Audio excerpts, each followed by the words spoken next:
Welcome to my YouTube channel Vikas Sir Accountancy Amritsar. Today, on the demand of the student, I am going to discuss about the topic financial statements.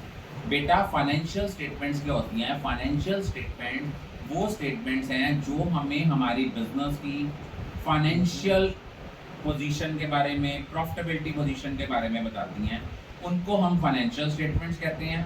और बेटा जो financial statements होती हैं ये साल के and में बनती हैं।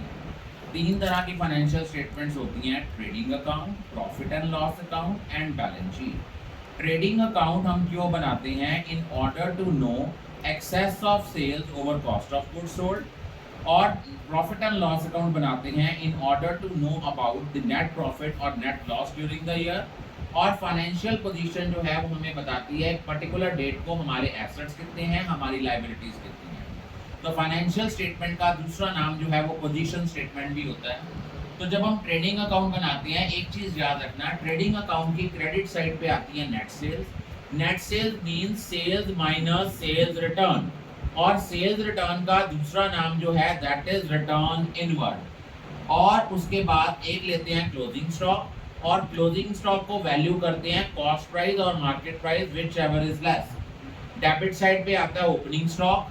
Net purchases mean purchases minus purchase return, या इसका दूसरा नाम होता है रिटर्न आउटवर्ड। डायरेक्ट एक्सपेंसेस लेते हैं। अब आपके माइंड में क्वेश्चन अराइज होगा, सर डायरेक्ट एक्सपेंसेस क्या होते हैं? बच्चे, डायरेक्ट एक्सपेंसेस वो एक्सपेंसेस होते हैं जो चीज़ें हम बेच रहे हैं उनको बाय करने के साथ, बाइंग के साथ रिलेटेड हैं, या अगर हम जो चीज़ें बेच रहे हैं उनकी मैन्युफैक्चरिंग के साथ रिलेटेड जितने खर्चे हैं वो सारे डायरेक्ट एक्सपेंसेस हैं।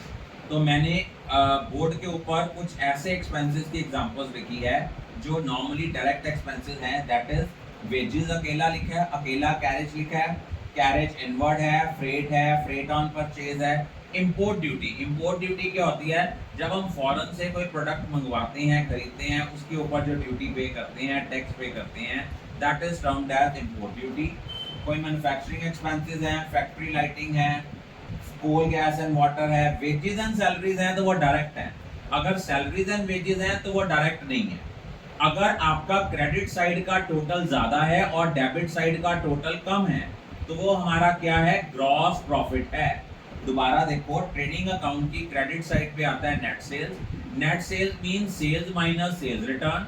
सेल्स रिटर्न का दूसरा नाम रिटर्न इनवर्ड है।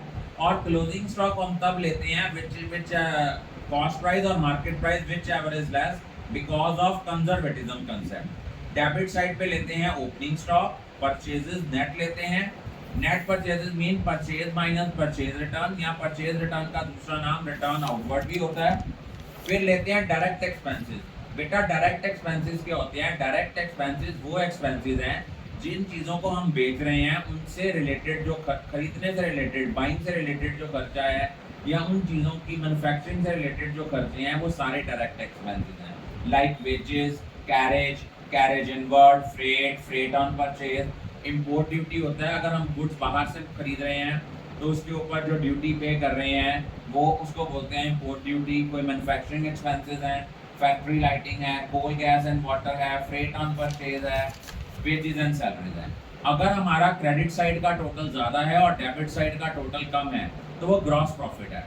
अगर हमें परचेजेस की जगह एडजस्टेड परचेजेस दिया होगा फिर हम क्रेडिट साइड पे क्लोजिंग स्टॉक नहीं लेंगे। ये चीज़ दोबारा ध्यान में रखना। अगर हमें परचेजेस की जगह एडजस्टेड परचेजेस दिया है फिर हम ट्रेडिंग अकाउंट की क्रेडिट साइड पे क्लोजिंग स्टॉक को कंसिडर नहीं करते। I think all of you are clear about it.